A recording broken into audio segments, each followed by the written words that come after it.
শনিবার দুপুরে সরকারি অফিস চলাকালীন সময়ে গৌরনগর আরডি ব্লকের কার্যালয়ে প্রবেশ করে শাসক দল আশ্রিত ৩ দুষ্কৃতিকারী জুয়েল আহমেদ, আব্দুল কাদির এবং রাজীব আলী। এই ৩ দুষ্কৃতিকারী গৌরনগর আরডি ব্লকের কার্যালয়ে প্রবেশ করে সরকারি কর্মচারী পুলকেশ নাগকে বেধড়ক মারধর করা শুরু করে। এই দুষ্কৃতিকারীদের তাণ্ডব থেকে রেহাই পায়নি মহিলা কর্মচারীও। পুলকেশ নাগকে দুষ্কৃতিকারীদের আক্রমণের হাত থেকে বাঁচানোর জন্য তার সহকর্মী পিঙ্কি পাল চৌধুরী চেয়ার ছেড়ে উঠে দাঁড়াতে দুষ্কৃতিকারীরা পিঙ্কি পাল চৌধুরীকে ধাক্কা দিয়ে রুম থেকে বের করে দেন। দুষ্কৃতিকারীরা অফিস কক্ষের আসবাবপত্র থেকে শুরু করে কম্পিউটার পর্যন্ত লন্ডভন্ড করে দেয়।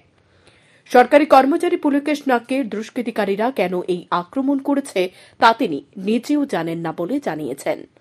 পুলকেশ নাগ জানিয়েছেন তিনি দুষ্কৃতিকারীদের বিরুদ্ধে মামলা দায়ের করেছেন থানায়।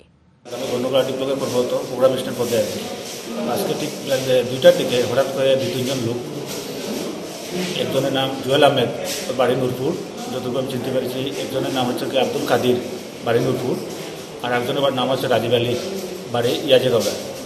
তো হঠাৎ করে তারা আমাদের রুমে আসে।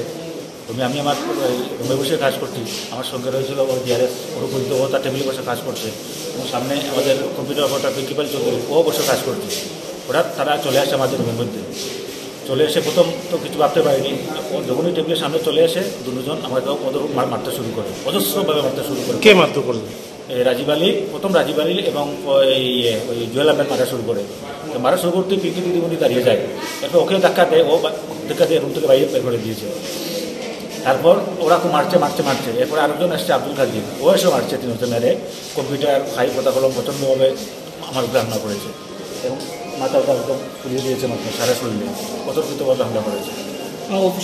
অফিসের ভিতরে আমার রুমের মধ্যে সমস্ত রুম একদম এলোমেলো আছে, কম্পিউটার সব ভাঙা আছে। আপনি কি চাইছেন?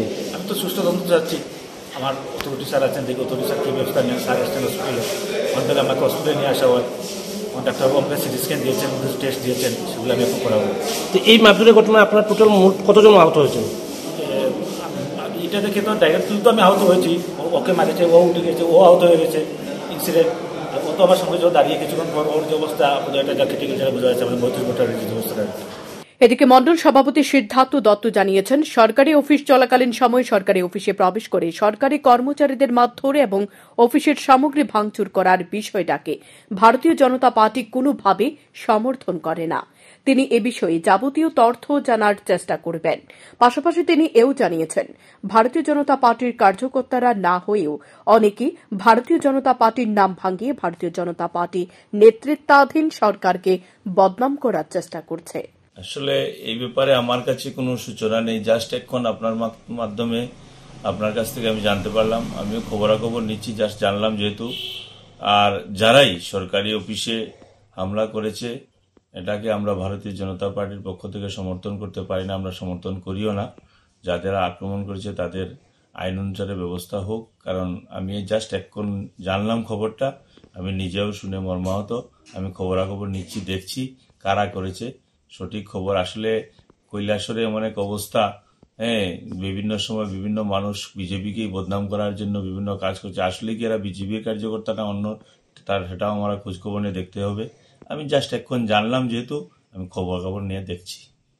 পুলিশ ইতিমধ্যে ঘটনার তদন্ত শুরু করেছে। আহত 3 সরকারি কর্মচারী চিকিৎসা চলছে ঊনকোটি জেলা হাসপাতালে।